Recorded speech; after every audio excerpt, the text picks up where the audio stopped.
Your ABC6 Storm Tracker weather with Chief Meteorologist Jeff Denoyer.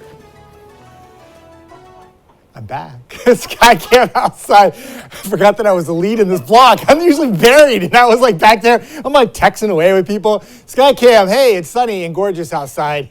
And yeah, fall foliage in full effect, and it doesn't really feel like early November. Mother Nature seems to be a little confused, sort of like me, when you're supposed to talk on camera. Temperatures outside around 70 degrees, and really did turn out to be a fabulous Friday.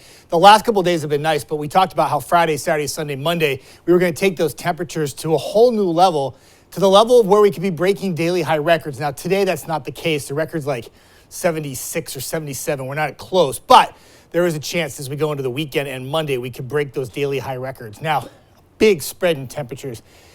It's unbelievable, the contrast from how warm it is east and how cold it is west. It's like two different seasons across the lower 48. Sharp frontal boundary in the middle of the U.S. I talked about this yesterday and how I was going to show this graphic a lot for the day on Friday and even right through the weekend. And that's just because it is the dividing line between what still feels like maybe, I don't know, early fall compared to like deep winter where they had snow in the Rockies yesterday.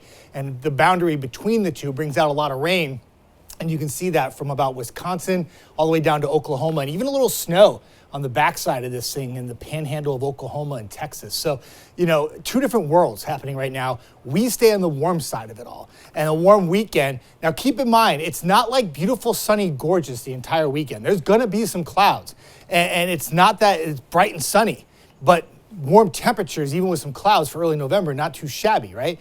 Drop in temps for next week. And when I put drop in temps and cooler, keep in mind, when we drop in temps next week, it doesn't mean it gets cold. It just means we get back to kind of where we should be for this time of year. Instead of possibly breaking records, we get back to a more typical early November pattern. And don't forget, fall back this weekend. Big reminder, clock's back, clock's back. Yes, 2 a.m. is when you're technically supposed to do it, but usually people do it before they go to bed on Saturday.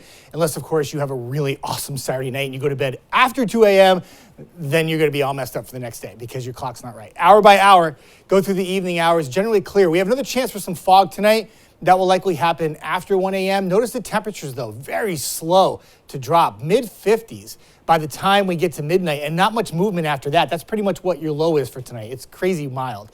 And so fire pit forecast, I put 9 out of 10 because many of you who are fire pitters like myself, you get all jacked up for your Fire Pit Friday, right? You're like, woohoo! And then you go outside and you want the fire to keep you warm, but that's not really necessary tonight. So it can't be a perfect 10 out of 10. It's 9 out of 10, mainly clear, mild. Enjoy, have fun. Take pictures, send my way. I'll put them on air at 11. Temperatures tomorrow, 70s, a little breezy. Winds out of the south or southwest. And a good deal of sunshine after some fog burns off in the morning. And overall, a warm, warm day. Near record highs. I'll show you what the records are coming up in a moment. But tomorrow's planner, foggy, then breezy, but in the middle, lots of sunshine. And those temperatures are really the headline. Low 70s, mid 70s in early November. Really, really, really warm. All right, so for the day tomorrow, there's that cloud cover, a little fog in the morning. We bust through the clouds, break them up a bit, get into some sunshine in the afternoon, looks good. Saturday night, a little more cloud cover builds in, more in the way of clouds on Sunday, limited sunshine, but doesn't stop the temperatures from climbing all the way up into the 70s. Look ahead, Saturday, Sunday, Monday, clocks go back. I even moved it backwards to keep you to remember. And the temperatures themselves, way up in the 70s, and it looks like record high temperatures will come close, but I think it's Sunday will be the best chance of breaking a daily high record. Dates back to 2020 when it was 72 degrees. My forecast is 74 for Sunday. Warm on Monday, close to records, and then cooler for much of next week. Tiffany. Thanks, Jeff. Let's take a look at what's making news around the country.